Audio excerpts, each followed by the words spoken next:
Karina, bonjour. Oui, bonjour Margot, bonjour Brigitte. Bonjour Karina. Oui, je partage tout à fait votre point de vue. Ce qui m'a permis de tenir 30 ans avec mon mari, c'était bien l'imagination, les fantasmes, la réalisation de certains. Mais le seul problème, c'est qu'il faut que l'autre il soit joueur comme vous êtes joueur. Il faut partager ça. Et c'est vrai que je l'ai pas retrouvé facilement parce que il y a beaucoup de personnes qui ont quand même pas mal d'inhibitions et il faut vraiment être sur la même longueur d'onde pour pouvoir avoir une sexualité véritablement épanouie. Et puis je pense que chacun a un rôle à jouer dans le couple, que quand il y en a un qui est un peu en baisse de libido, c'est quand même à l'autre qui est un peu pour lui redonner envie. C'est vraiment un partage, mais si ça se passe bien, ça peut durer longtemps. Oui, mais on peut fantasmer sans forcément emmener l'autre dans notre fantasme, quand vous avez... Oui, bien sûr. Moi, c'est sûr que en faisant l'amour, très souvent, je fantasmais et il n'y a pas de mal à ça. Il n'y a pas d'infidélité. Ça se passe au niveau de la tête. Mais vous savez, c'est le résultat. Vous avez parlé d'un couple qui a duré 30 ans, je crois, si j'ai bien entendu.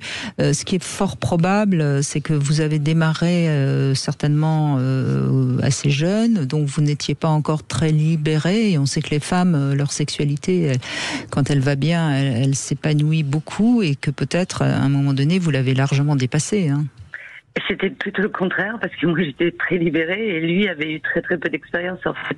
Donc l'avantage c'est que c'est peut-être un peu moi qui l'ai formé, et comme il était très très amoureux et qu'il voulait m'accompagner, ça s'est développé de plus en plus. Et ce que j'ai admiré chez lui, c'est que il n'y a jamais eu de refus quand j'ai voulu tenter une expérience.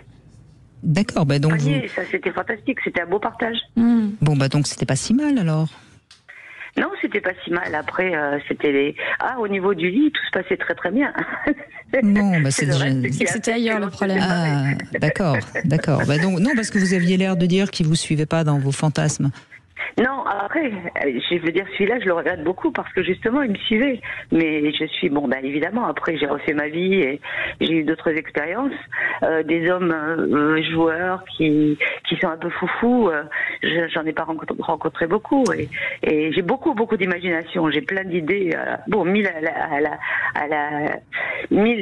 à l'heure, si vous voulez. Le problème, c'est que, il faut que, moi, je suis tombée sur vraiment des gens qui étaient très très coincés et avec qui que j'avais même l'impression de choquer. Donc c'est délicat des fois. Vous voyez, votre témoignage il est hyper intéressant parce que vous décrivez exactement le complexe de la castration. À partir du moment où on va avoir une femme qui va avoir du désir, qui va le verbaliser pour reprendre les 4 osés, vous voyez, le dire et le ressentir. Je pense que Brigitte doit être d'accord avec moi, ça fait peur, quoi.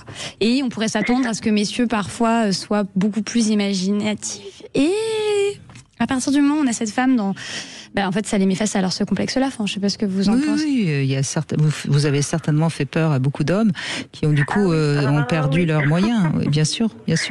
C'est ça, mais c'est dommage, parce que quand on est trouvé qui m'accompagnait là-dedans, c'était juste fantastique. Et le problème, c'est que s'il bouge pas, au bout d'un moment, il faut bien que l'autre avance.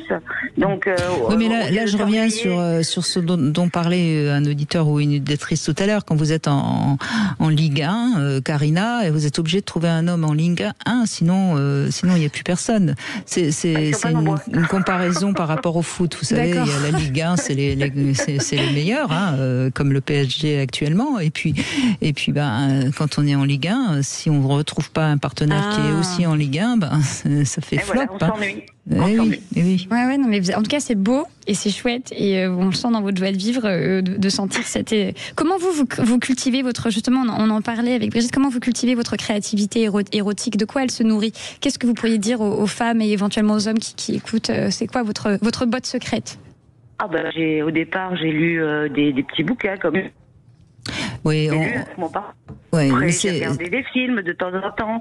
Je suis pas très adepte, mais les premières images peuvent être intéressantes.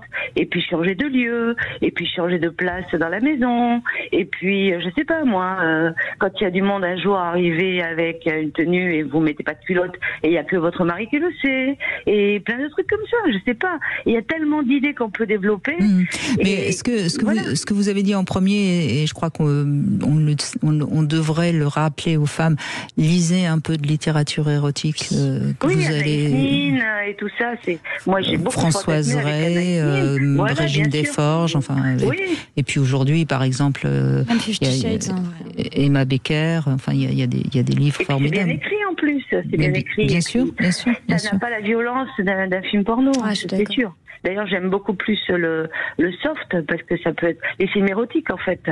Et c'est vrai que c'est dommage que les réalisateurs ne fassent jamais de films pour les femmes. On a toujours l'impression qu'ils font des films que pour les hommes. C'est ce qu'on appelle le male gaze. Oui. Mais moi, j'aime bien comparer les films érotiques mainstream, on va dire, un peu à l'effet des écrans sur les enfants de moins de 3 ans, quoi. C'est-à-dire que quand on regarde tout le temps la même chose, en fait, ça tue notre créativité érotique. Et en fait, pour reprendre mon idée de jardin, dans un jardin, il faut pas qu'il y ait les mêmes plantes, quoi. Il faut qu'il y ait un peu tout. Il faut qu'on ait se nourrir de films, je suis pas du tout abolitionniste. Il faut qu'il y ait un peu de films, de podcasts, des gens qu'on croise dans la rue, des trucs un peu marrants comme pas mettre une culotte ou mettre un sextoy connecté. Enfin. Oui, j'ai fantasmé pendant je sais pas combien de temps sur une fille qui m'avait servi dans une pizza, il faisait chaud, et bon, je suis jamais laissée à l'acte, mais elle dégageait une telle sensualité, elle m'a servi de support pour mes fantasmes pendant 6 mois. Et vous avez mangé des pizzas pendant je ne sais combien de temps. Est-ce que vous êtes retourné dans la pizzeria? C'est la question qu'on veut savoir.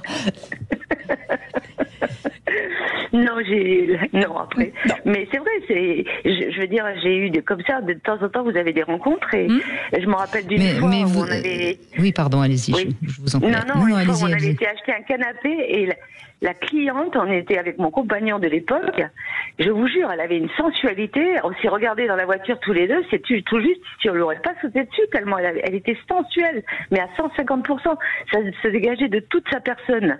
Et grâce à elle, on s'est bien amusé après, parce que on a gardé cette image, ce ressenti qu'on avait eu tous les deux, et voilà, je veux dire, il y a plein de façons d'égayer sa sexualité.